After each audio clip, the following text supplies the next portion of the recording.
On today's episode, we have our running back all access with three running back coaches from across the country.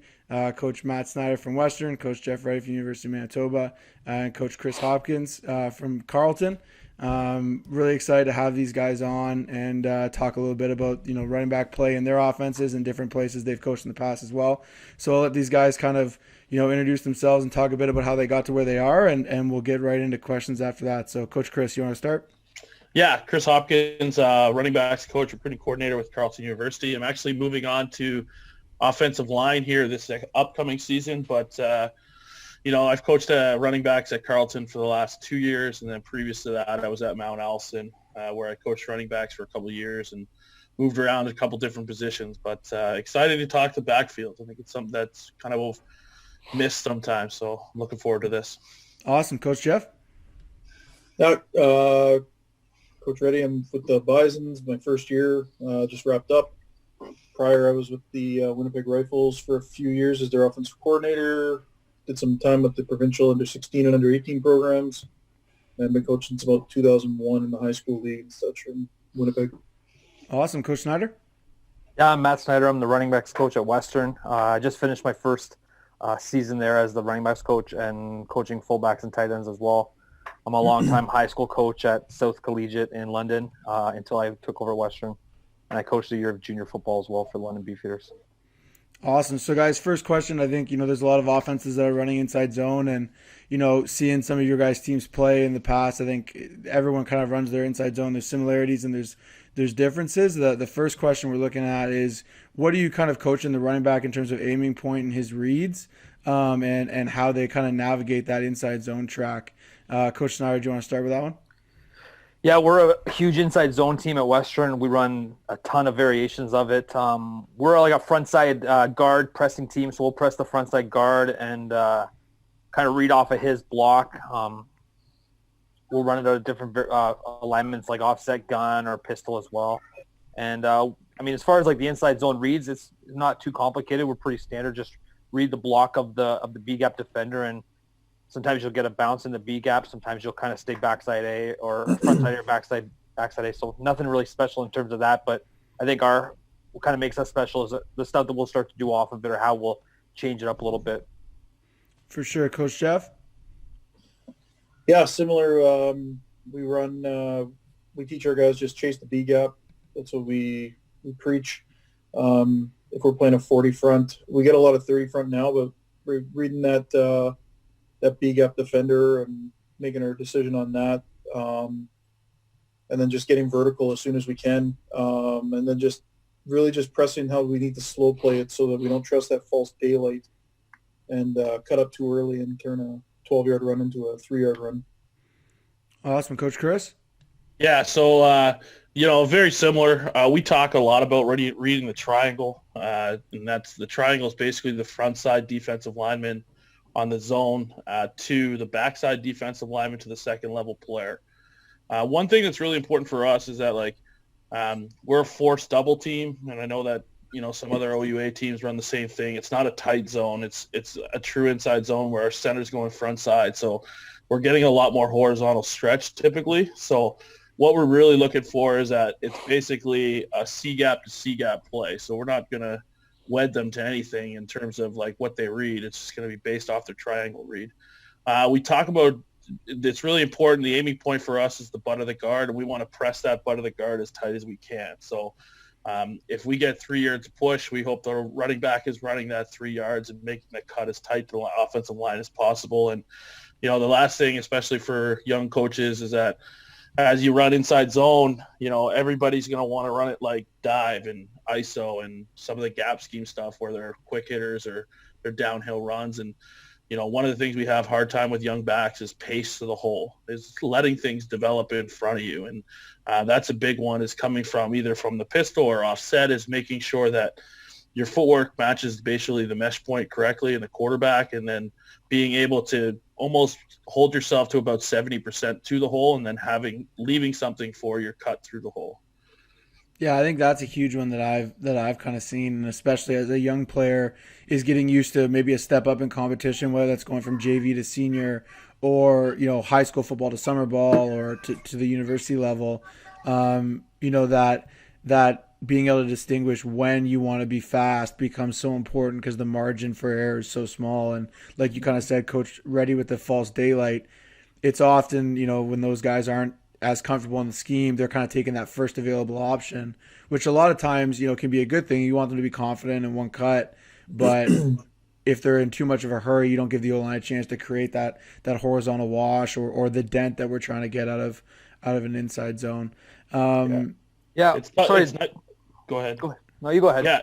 No, it's cool because one thing, especially since I got the OUA, like everything I've really seen for the most part is tight zone, where basically you're getting a double on the one, and it's going to be A gap to A gap. Like you're not getting much out of it. Like I was talking about this at Bishops, they actually read the backside defensive tackle away from the play side, which is interesting because you're probably running that tight zone. So lots of ways to kind of skin a cat, lots of opportunities to kind of hit it. But, it still comes back to like the old adage, probably like when some of us played, like it was like stretch it, cram it, or cut it. Like, that's basically when we didn't know anything about zone. Like those things still apply.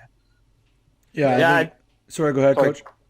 Just to kind of jump off what Coach Hopkins was saying, sometimes when I watch like our younger backs, they're so tight in their alignment because they're impatient. And then you see some of the older guys, like you watch like Cedric Joseph film from a couple years before I got there. He almost is like at 9 yards in the gun because he wants the time. So I think sometimes training guys to just like slow down and kind of let it develop is key. The one real big coaching point that we've started to use is, and we're very similar to Carlton in terms of like front side. We're trying to force the center front side. We're not going to double back on a one tech, but it's kind of like living with your decision. Sometimes the back will make us first cut and then it kind of clouds up. So we just really focus on like just living with your cut, and we call it through the smoke. So it's just a technique that we're coaching where like you make your decision and sometimes somebody will come free late. You can't make that second cut because you're going to get tackled. So just kind of living with it. And so often they'll see that free hitter come free late and they'll kind of stick with it. And just at the last second, he'll either play over top or someone will combo off. So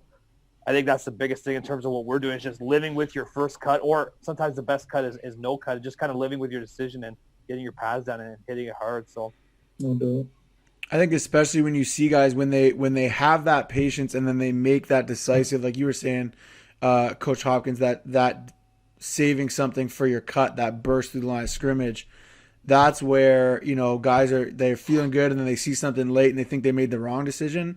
Really, they made the right decision. They're just making the best of the situation that's in front of them. And, it's tough to get a really clean look in the box, right? Like the defensive guys are on scholarship too. They're going to get a shoulder, an arm, whatever, off the block, or sometimes even more than that.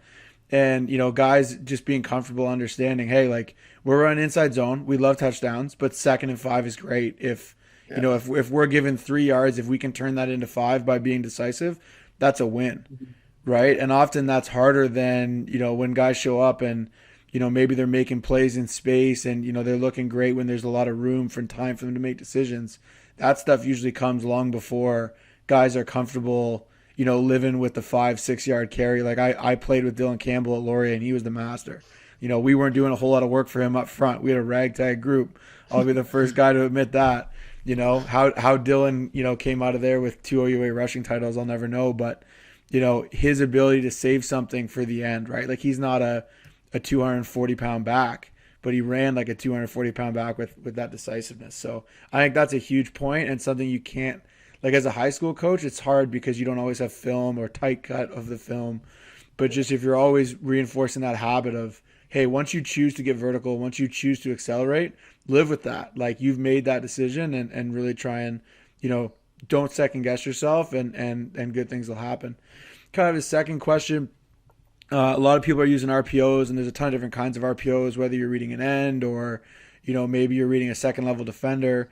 But the mesh is super important. What are kind of your guys' coaching points that you give, your running backs in the mesh? And even if you're working with the quarterbacks as well, how do you make sure that the quarterback has the time to operate, but you're also getting that confident give or pull? Coach Reddy, do you want to take that one first? Yeah, sure. So last year we were pistol and it's just hammering and repping out just the steps that are needed. Like you need to take a good wide step, a vertical step, and another kind of wider vertical step, but you need to have your weight on that outside foot so that you can push off to get back onto your track. And just really repping that we need to play it slow. Some of the problems we found when our guys were trusting that false daylight is because they weren't taking the appropriate steps. They get the ball too early. The quarterback can't make an appropriate read.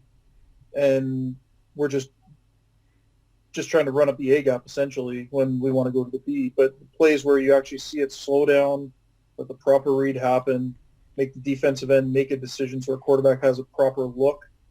It not only helped us in the RPO game, but it also helped us stay on our path to that B gap like I talked about earlier, and made us more effective in the run game as well. So just slow playing it as much as we can and really making that defensive end or that read player, whoever you're using, like make a decision so that we can exploit it. Yeah, for sure. I got that first point comes back from the first conversation about, that patience. Oftentimes you run RPO, whether it's inside zone or not, that's so crucial to the effectiveness of the play. Coach Snyder, anything you want to add to that?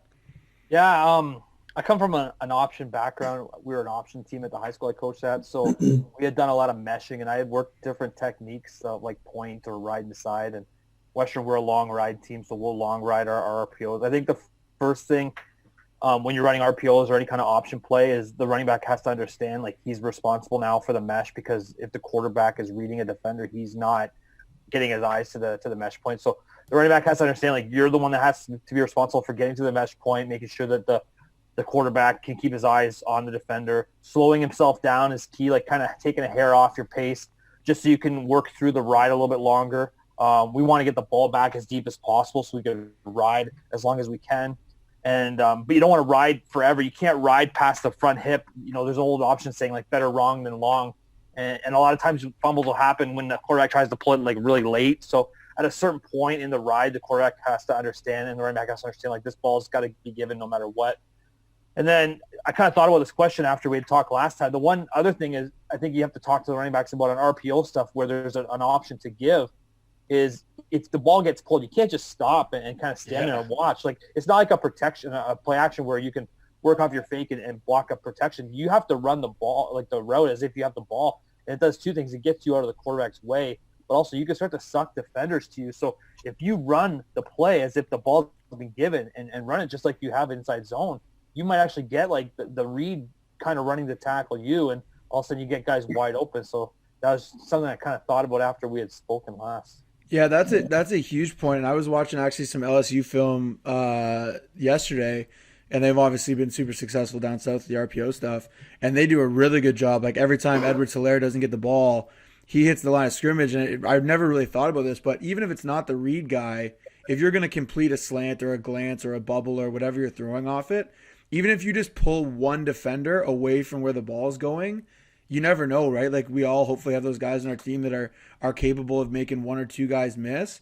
And if, on a play where you're not getting the ball and in a lot of situations you're not even responsible for blocking someone, if you can just affect the eyes of even if it's one defender, that doesn't show up in the stat sheet. And like I said, we've been running RPOs with the programs I've been with for a long time, and we coached it, but I always thought about it in terms of the read key. We want to make that guy, as wrong as we can.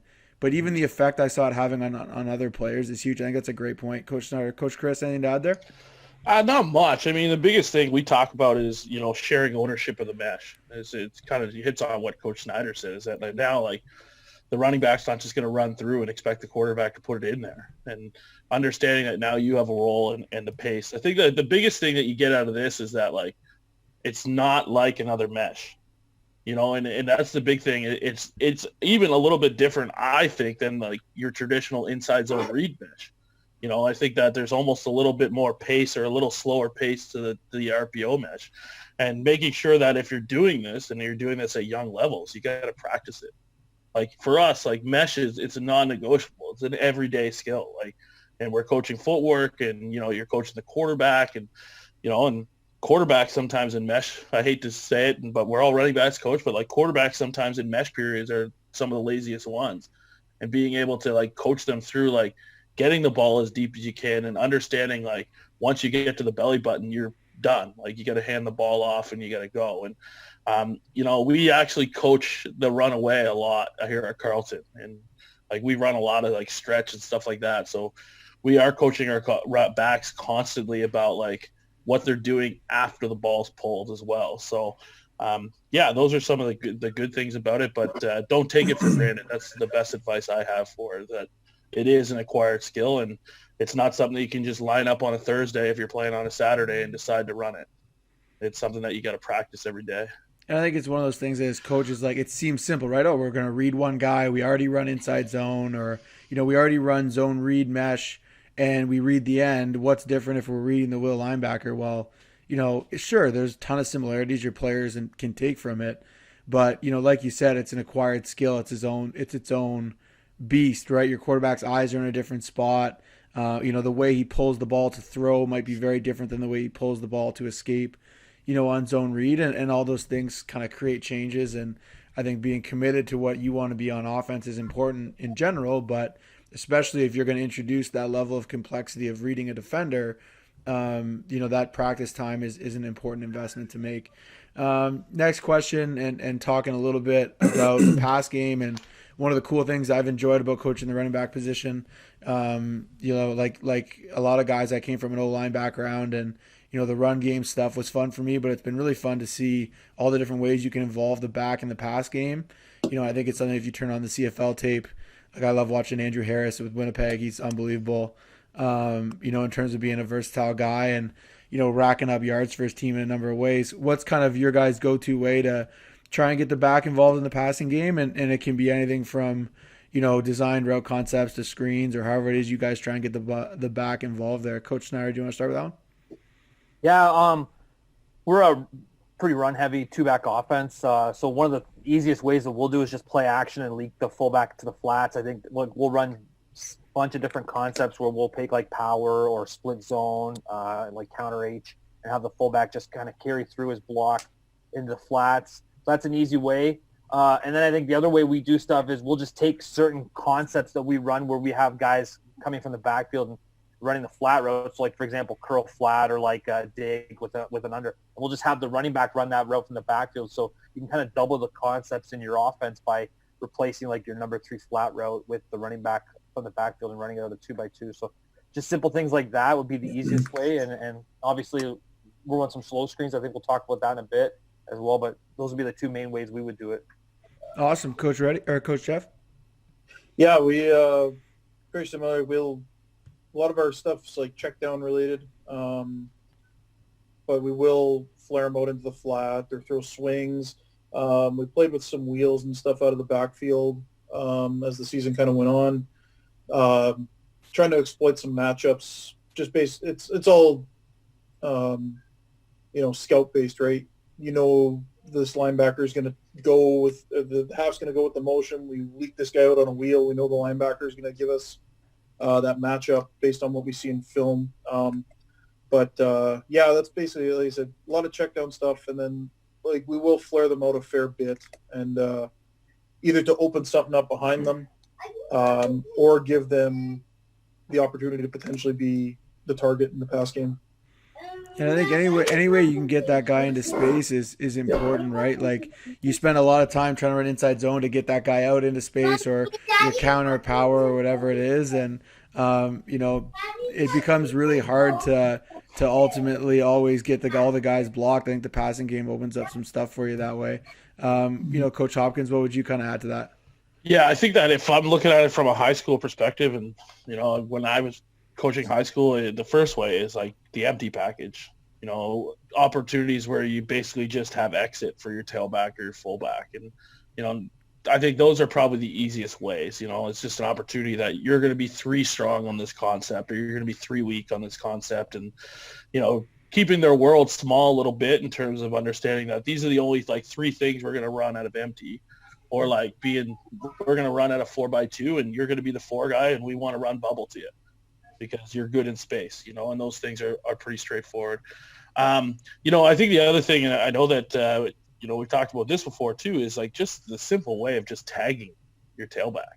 And, like Coach Snide said, is like you're in a position where you can put him on the flat route on flood or sail, or something in terms of like running him up the seam on divide, and just tagging him is like, T seam or something like that where it's easy to get them out, and making sure that meshes up with your protection is really important. One of the things that, I'll take from Coach Gates, who's at Western, that we actually did at Mount Allston, is that, like, we had back-dependent protections and non-back-dependent protections. So, like, our offensive line knew what the protection would be and knew that our tailback was out. Whether he aligned outside or he was leaking, it would be a different protection tag that would allow our offensive line to know, okay, like, it may look like we have, a six-man box here and a one-back set, but, like, we're going to end up empty. So we could very well have a heavy call here in our protection, But just in terms of, I really thought that was an effective way to do it because it, excuse me, it made sure everybody was on the same page. And, it was tough to wrap my head around it early, but, once you got it, you understood it. And, like, one thing coming back to what Coach Reddy said is that, like, keep the world small in terms of what the check releases are and what kind of routes you're going to get your tailback to run. He has a lot of work to do already, but making sure that it's manageable for him. But just having, like, 2 or 3 different wrinkles could be an effective tool to get one of your best playmakers the ball. For sure. Coach Snyder, I know you wanted to talk a little bit about, slow screens and getting the ball to the back that way. I think it's something that I've seen be super effective, but don't have very much experience running myself. What's kind of your guys' go-to to set those up, and how do you kind of coach them up? Yeah, I just want to kind of jump in and make a point before I get on that. Just listening to Coach Hopkins, I kind of look back. I was watching some old high school film when I coached high school, and I coached a kid a couple years ago that's a D1 running back now, and I kind of look back and I'm like, why didn't we just run him on the flats on our 3x1 flood that we used to run all the time and have him run the flat road? Like, it would have been so easy. So I think in hindsight, like, it's such an easy way to get your backs involved. But to kind of talk about screens, we run a lot of screens. We'll run screens any kind of way you can run screens. We'll run screens off run action, all of our protections. I know Carlton's a big screen team as well. When we run screens, I think the number one coaching point for the back is you don't have to release on the screen until the O-line starts to release. So sometimes you'll see, like, a running back thinks, like, okay, 1,000, 2, 1,000, I got to get out. Well, if the O-line's not released yet and you're running your screen path, you're just screaming to the defense that a screen's coming. So the number one thing is just get set in your pass blocking position, get your pass blocking posture going, and just wait for the O-line to start to release. And then the second coaching point is as you release, you got to make eye contact with the quarterback. It's never going to be pretty. It's never going to be how it's drawn up. So it's kind of your job to get to an open spot where you can make eye contact with the quarterback, because as he's avoiding the rushers, he's going to find you and get you the ball. So those would be the 2 coaching points I would say, and that's it. Yeah, I think the big thing is, like, is making sure that the tailback understands that, like, he's working with the offensive line. And, like, it's funny because I've made this mistake numerous times. I sat there for 20 minutes trying to run a slip screen in practice and, like, timing it up for the tailback and be like, oh, you're going to be 1,000, 2,000, then out. Well, then the offensive line's not out. You know what I mean? They have the best feel for the play. And, I think that's a big thing, is that let them determine the timing, like, then release on the guard or release on whoever. And then understanding that setup point is really an area. And it's your job to get there. It's your job to get the release that you want and get to that setup point where you can make eye contact with the quarterback. And, one thing that's really important is set your feet. Is one of the things, if you're drifting through that area, I've seen it too many times where the quarterback throws one way, or the quarterback's like, man, I thought you were on the run there, so I tried to lead you. Like, those things are really important. Like, I like the idea of, like, setting your feet, getting set, and then, tuck knife upfield and get vertical. And that, you got to secure the catch, right? And you can't secure the catch if the quarterback's not confident in delivering the ball to a spot. It's just like any other receiver. So kind of last question, I just wanted to add this one in too before we get out of here. But in terms of pass protection, I know it's a huge one that we talked about last time as well. Just your Cole's notes, if you're taking in, whether it's a guy that's played limited football or just hasn't pass pro'd a lot, and I think we all kind of agree that that's something that is a common trend among guys that get to the the USPORT level and aren't comfortable with. What's your advice in pass protection, and how do you try and kind of give guys that toolbox to be successful? Coach Chris, you want to start with that one? Yeah, I think the biggest thing is coach it. Coach it at the younger levels. Like, there's a lot of kids that come to our level and have no idea what they're doing in pass protection and find themselves not getting on the field early because they have no idea who the Mike and the Will are. They have no idea how to block somebody. So that's a big thing for me is that, making sure that you're coaching that at that younger level. There's two different things. There's going to be what you have to do in terms of the scheme, in terms of your scan and understanding how you're scanning in the protection. And then two, how you're going to execute the block. So, first and foremost, like just simple stuff in terms of identifying who doggers, who blitzers are, however you want to, whatever nomenclature you want to use for who you're blocking, then understanding how you're going to do it. Meet them as tight to the offensive line as possible. Our aiming point is like the little logo and the inside, is that we want to have our eyes on there with a little bit of stagger, and we execute what we call tilt launch. So we're going to talk a little bit about reads from the pass rusher, any kind of chest read or in read that we get from the pass rusher, from the blitzer. We're going to tilt and launch. So we want to basically engage our hips, coil ourselves up a little bit. We're trying to look basically right through the lower part of the face. Well, the lower part of the face mask, we want it to be lower than his eyes for sure. And we want to time up the kind of launch once we're in punch range to come up and through the defender as much as we can. If we get any kind of shoulder read, then that's when we have to take a drop step and then ride him outside. But, meeting him close to the line of scrimmage, being able to deliver a blow, you're not an offensive lineman, so you want to be able to make sure that you can bring something to the block. Those are big things for me. Awesome. Coach Jeff? Yeah, similar to like the technique stuff, we need to make sure we're solid inside, eyes are set, and then just again like understanding who you have in the scheme, and if they're showing early, go meet them, right?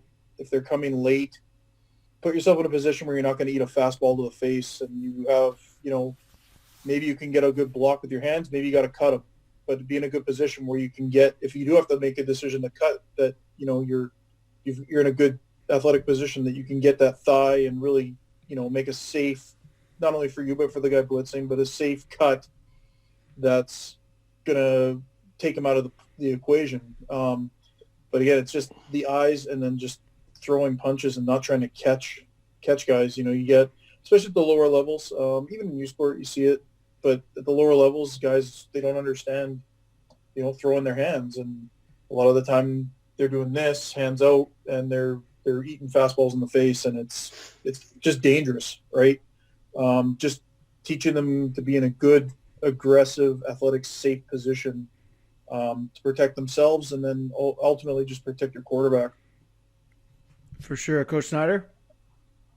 Yeah, so we'll talk about like base, like obviously having a good solid base, not being too tight with your feet, but also not being too wide where you can't move. So shoulder width apart. Posture is big for us. We want to have our eye level below the eye level of the blocker of the defender that we're blocking. We'll talk about eye level versus pad level, just because I think eye level gives a kid a very definitive idea of kind of what we're talking about. So you get your eyes below his eyes below by bending your knees. Whereas if I said like get your pads below his pads, he might just bend his waist. The other thing we talk about is tight elbows. So we talk all the time about having tight elbows and tight punch. So one of the coaching points we say is, we're playing at Western, we got a W, so let's have our W hands to kind of keep our hands tight. So we'll have our thumbs touching as we're doing our drills. Tight elbows is something I'm screaming all the time. And then we talk about like being in a fighter's position. So if you were to get in a bar fight, you're not going to lean forward and kind of stick your chin out there. You're going to be kind of lean back. So we'll talk about like having a big chest and squeezing our shoulders together. And we got a couple of guys that get, they'll get ripped all the time or swim over top in one-on-one. So we always talk about like kind of keep your shoulders back, big chest, big eyes so they can see what's coming. And then just like all the other coaches said, we want to punch aggressive. We talk about snapping back the defender's head. So we want to like ideally get up there, meet him at his depth. If a backer's showing blitz, we want to get up there and meet him at his depth. We don't want to be attacking a linebacker on the line from 6 yards deep and trying to get in there and give him the first shot to get a good snap back. So just all those little techniques, I think, go a long way. As far as the system goes, we're coaching system and protections all the time. But I think if you have the techniques down, you can learn whatever system you're working on as you kind of switch from team to team or go up a level. But if you can get the techniques of those 5 or 6 points down, it'll really help you go a long way. Yeah, and I think it's such like Coach, you said at the start, it's such an underdeveloped part of the game. And, often, you got guys that are elite athletes that, they're totally capable of it. It's just it's a process like anything else. It takes time, and without that time, you're not going to see the development you want. So I think it's so important, and it's fun to set up all the different drills and, step over stuff and, cut this way, cut that way, get the pool noodles out or whatever. But, I find with us, like we're doing pass pro minimum once a week. And we usually have, our defined, like in our practice structure and our previous practice structure, I've had my 1 day a week where we're pre-practice doing it, 1 day a week where we're, we're doing it, in Indy, usually for the majority of the Indy. And then 1 day a week, we're getting blitz pickup. And that's kind of how we, try and progress from, obviously we're doing one-on-ones like everybody else as well, but, trying to go from that development tempo to challenging yourself and building tempo to having to do it in more of a live dynamic situation. So yeah, I think it's a great, for me, it's a great sled drill. If you have a lev sled or something like that, like we literally have a progression where we start from just a tilt launch position, we execute our punch, and then it's like a tackle drill. Then we go shimmy to tilt launch, and then we'll go basically redirect off of it. So they'll shimmy down to one sled, and then you take an outside rush. You have to reset your feet back over. It's a quick drill for us, and it's a little bit of an aggression period for our guys too. And what Coach Yonka said too, like blitz pickup's huge. Like that's probably one of our most important periods throughout the week. And I know if you play in USPORT, like you're getting 6 or 7 pretty difficult pressures a week. Like Yep. You have to be able to identify who you have, and the only way you can do it sometimes is through repetition. Is making sure that you understand what they're trying to do in the pressure. Yeah. It's funny you mentioned the sled. So the first day of main camp last year, we're out and the sled was open. So I'm like, okay, guys, let's go to the sled. They're like, the what?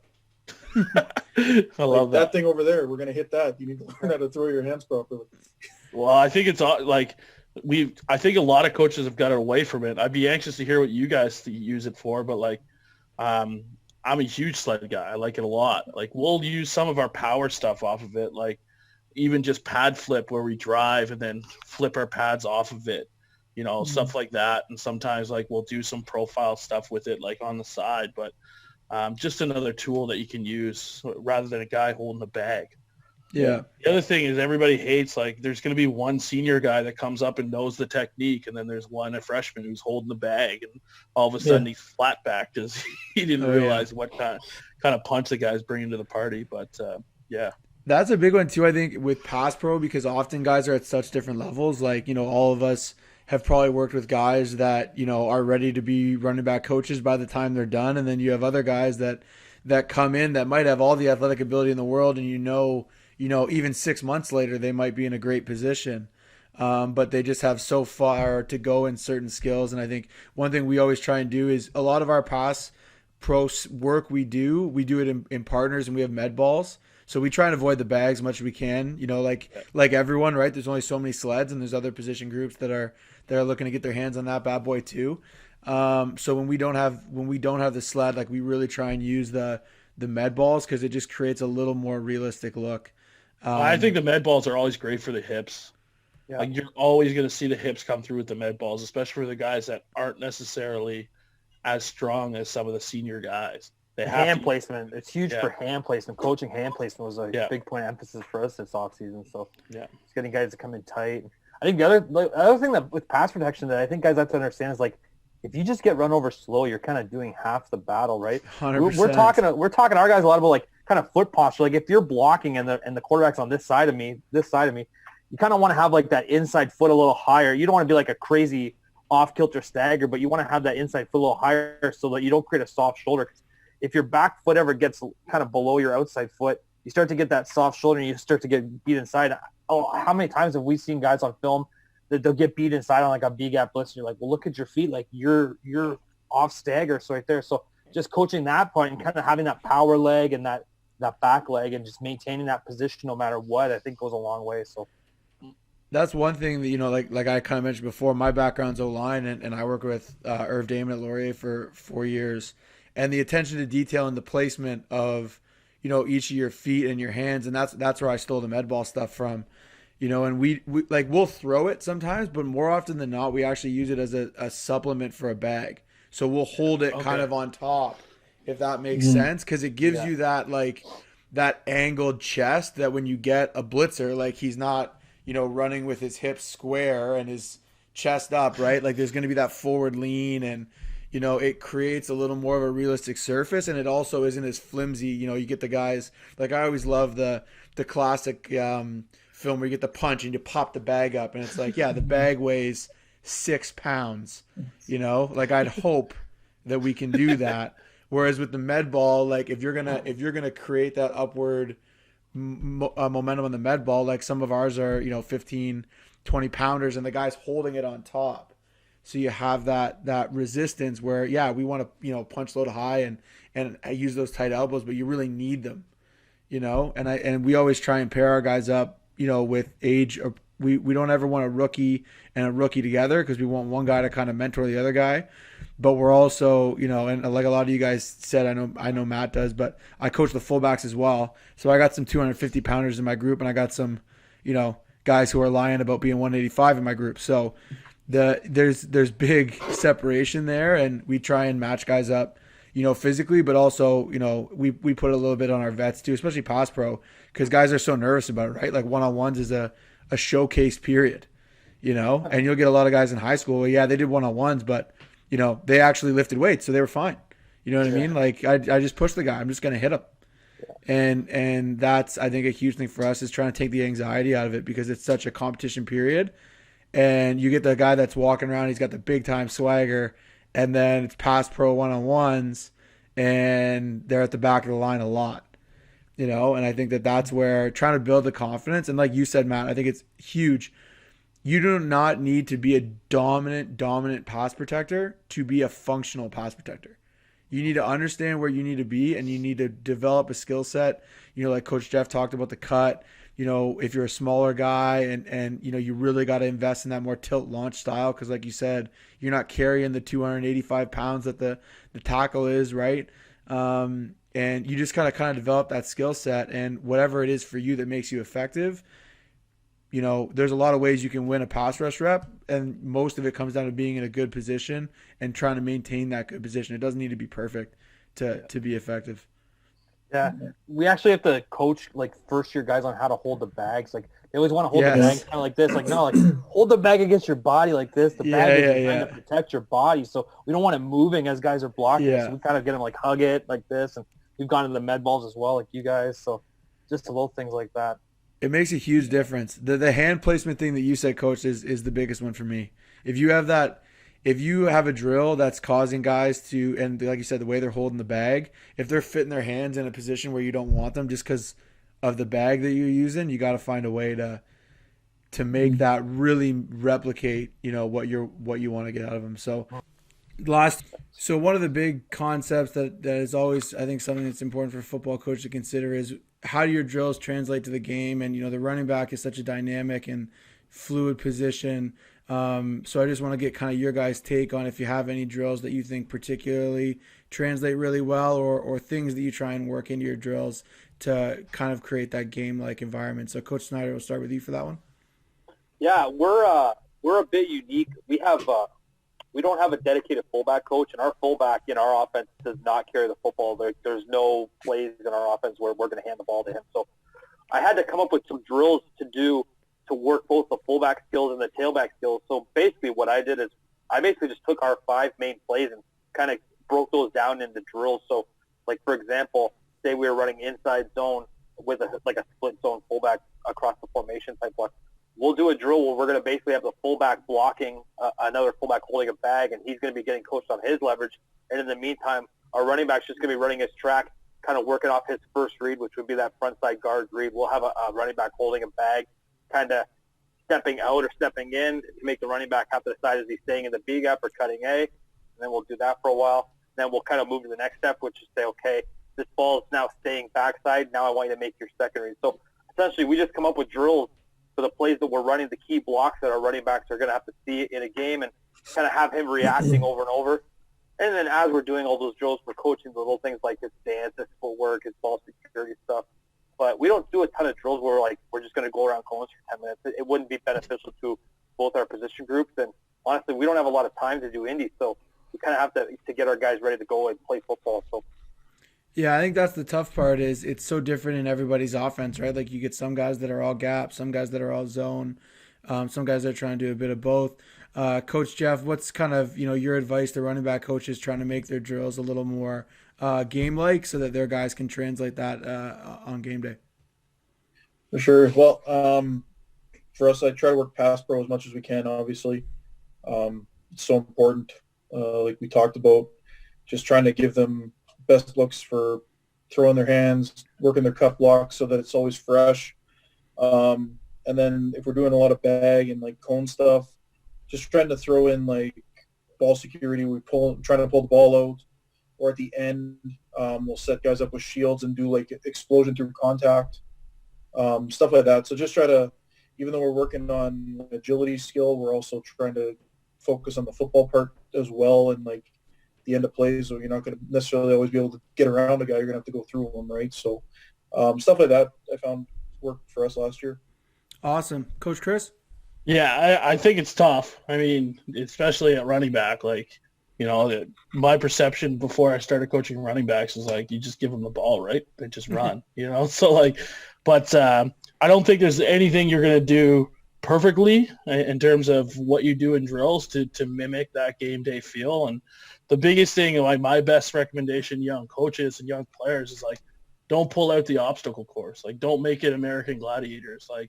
Make it as close to what they do as possible. So obviously we have our run read drill. So we have a triangle drill for inside zone drill where we're reading first down lineman to second down lineman. Excuse me. We have a force read drill on our stretch where we're reading the stretch player. We're basically going to bounce it out or cut it vertical.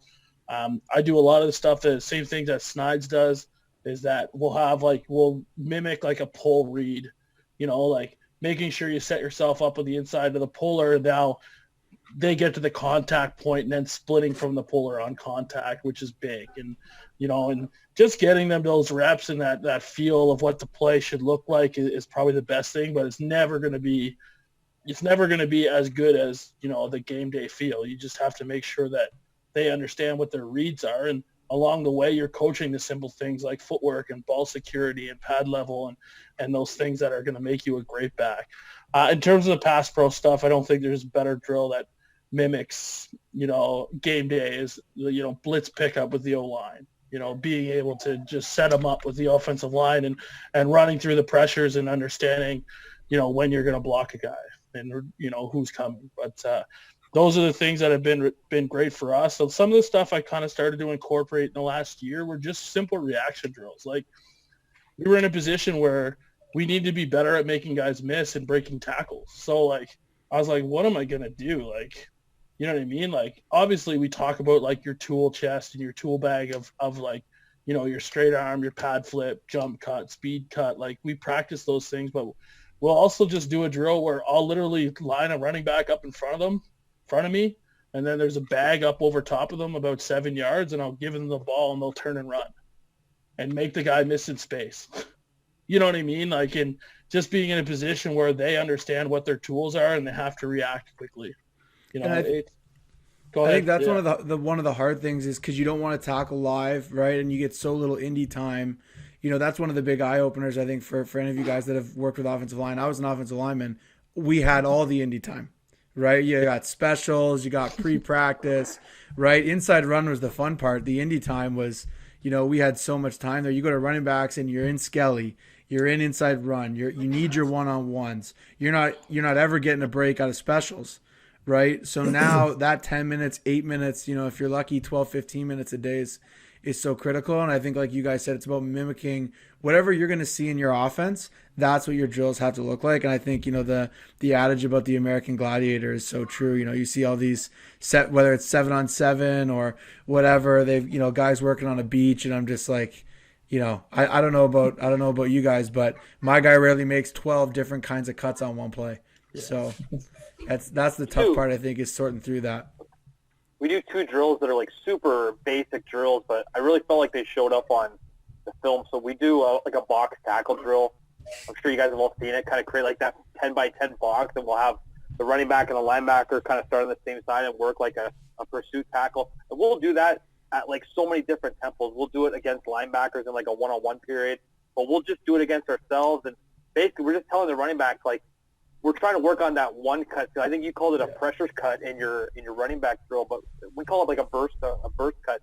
Basically, just like there's always situations in football where you're running on an angle, and then at some point you got to stick your foot in the ground and kind of get upfield, either cut back on the guy or get north and south. So we just do the box tackle drill for that. We also do a drill called arches, where we have made like a PVC arch. I'm sure you guys probably have something similar. We'll just have backs kind of attacking the arch from different starting angles, like either tight angle or like a really sharp angle, and just getting at the arch and kind of one cutting and then bursting through under this little like 4-foot arch. And the coaching points we're trying to get them to work on is like sticking your foot in the ground and getting vertical immediately. But then also, as you're approaching the arch represents the tackler. So we want you to like throw your triangle pressure on, get your pads down, and kind of run through some contact.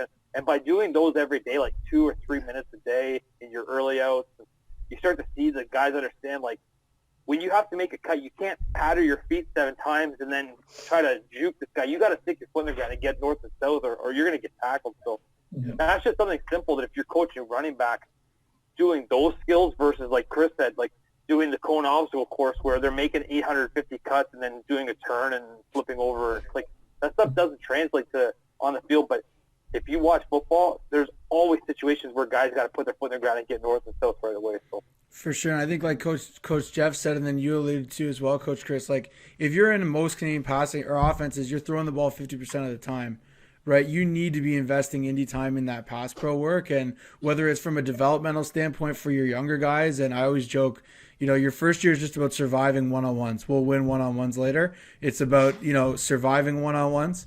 Or you get your guys that are in the game that are, third, fourth, even fifth year guys. And, the difference between good and great is them being able to play on all 3 downs. So I think that, that was a great point. There's so many, you see all the different types of bags, and you got, pool noodles people are hitting people with and stuff. And there's a place for all of it. But really looking at what you do in your offense, like if you're a team that's throwing the ball 65% of the time, your running back should be catching checkdowns and pass pro and very frequently, right, in your indie. And I think that that's something that everyone needs to consider. So kind of the last question I always leave guys off with is this, when you're out recruiting a running back and even if I know a lot of you guys coach fullbacks too, what are you kind of looking for in a running back recruit? And what are the big time things that you can see maybe on a highlight tape that, especially right now you can't go and see guys play live that you're really looking for and puts a guy on your radar? Coach Chris, you want to start with that one? Yeah, I think that first physically, like being in the position where we can see or foresee a future in you at the university level, being durable enough and being athletic enough to compete. And, I think that there's a lot of young backs out there, which are tough. And you just look at their frame and you're like, man, yeah, he can run. He's fast. But like, is he going to be durable? Like, is he going to be able to carry the ball for us 15 times in a game or 20 times in a game? And I'm a firm believer with running backs, and I've said this to my group, is that like you have a specific amount of carries in your life. So being in a position where like you can survive a 5-year career, and kudos to those guys from the Canadian University who end up going to play it at the CFL level. I mean, that's unbelievable to me. So those are big things, being durable, and, the athleticism part is a big part, is being able to finish runs and pull away from some of the defenders. Cause at the next level, like all 12 of the guys that are chasing you are good and athletic and not just like one guy in the field.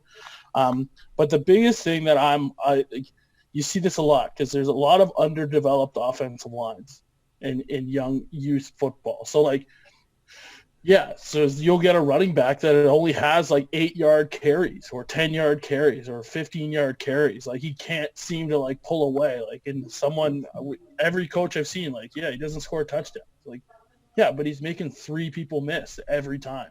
And that's the big evaluator for me. Like, can that guy make a guy miss?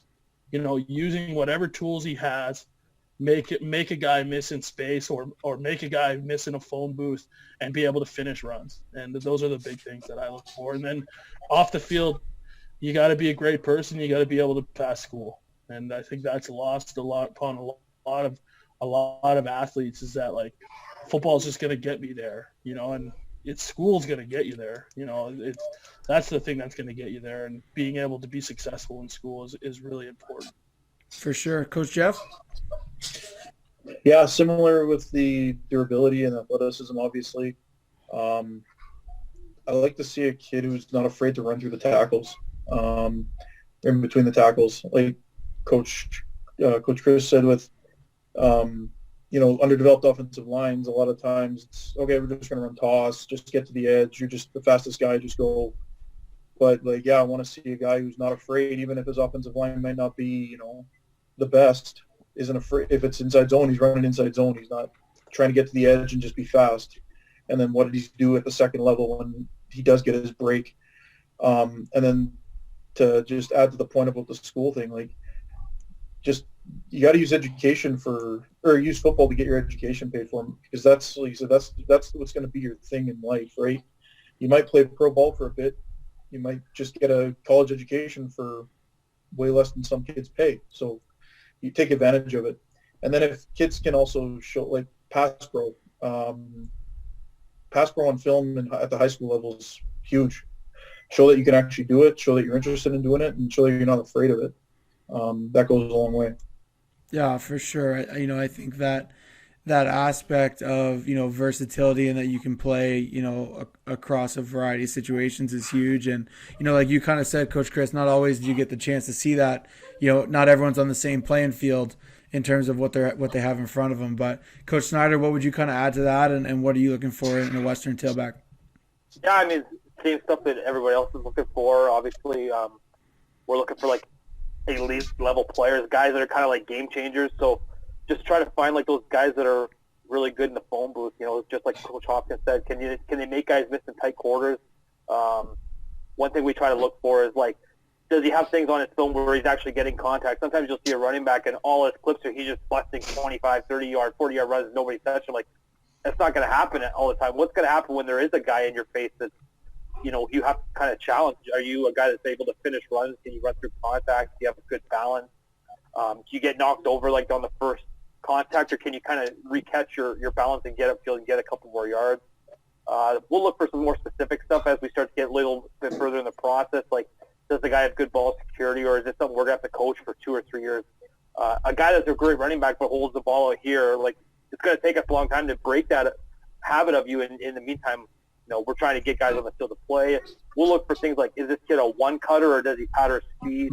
Can he kind of like burst away from a group? Does he get caught from behind a lot? And how does he finish run is a big thing for us as well. I work with a guy that anytime that there's a run on film where you don't see the finish, he kind of assumes that the running back fumbled. So we like to see the eyes, like, what happens when you do get tackled? Like, are you able to protect the football? Do you fall forward? And then the last thing, just like everybody else, is like grades. Like, we can't get you into Western if you don't have high academic grades, and if you don't have high aspirations to be a great student athlete. Our school, I'm not plugging our school over anybody else, but our school is like a high academic achieving school, and we have high expectations on our football program, and we want guys that are good student athletes. And then the final thing is obviously fit in our program. Our head coach is huge on like character and good fit, and we'll pass on guys all the time if they're great athletes, but maybe they're just not great people. So we want those great football players who are also great people as well, and great student athletes, and guys that kind of are looking to achieve greatness in their life. So that's it for us. Yeah, it's such a, the running back, and even, the game's changed obviously over the last, couple decades, but typically that's a spot where you got one guy on the field, right? Maybe two, right? But you use a fullback, but it's a tough position to recruit because every high school team has a running back, and you need, 5 to 8 of them in your room, right? And so it's such a tough position to recruit because you need that guy. It can't be like, oh yeah, we have a receiver that, you can kind of take a receiving group with 5 guys and take one guy that can do one thing and add another guy that can do another thing, and piece it all together. But, in recruiting tailbacks, I think it's so much about finding guys that, even if they don't show it at the high school level, can learn to be versatile and be multifaceted, and that's where the school part and the durability part comes in. And I think all of us can think of guys that didn't get to their fourth or fifth year that could have been really good players, whether it was because of injury or because of school, that they ultimately didn't get a chance to fulfill what we would have hoped for them, in their career. And that's, I think, the big thing for athletes to take away, and even coaches who are, giving advice to these guys at an important time in their lives, is that it's not just about getting into school. Like, a lot of people get into school. It's about staying in school and being, the kind of student that your teammates can count on. Hey, you're going to be there next year and be there to help us win. So, guys, I really appreciate having you on. And we talked about a lot of great stuff tonight. I'm excited to get this out to everybody. I'll make sure to throw your Twitter and that stuff up there so guys can send you tapes in this crazy time while we're all, looking for the next 2021 prospect probably at this point on Twitter. But thanks a lot and appreciate your time. Yeah, thanks. Appreciate Thank it. you. Guys. Appreciate it. See you guys. Take care.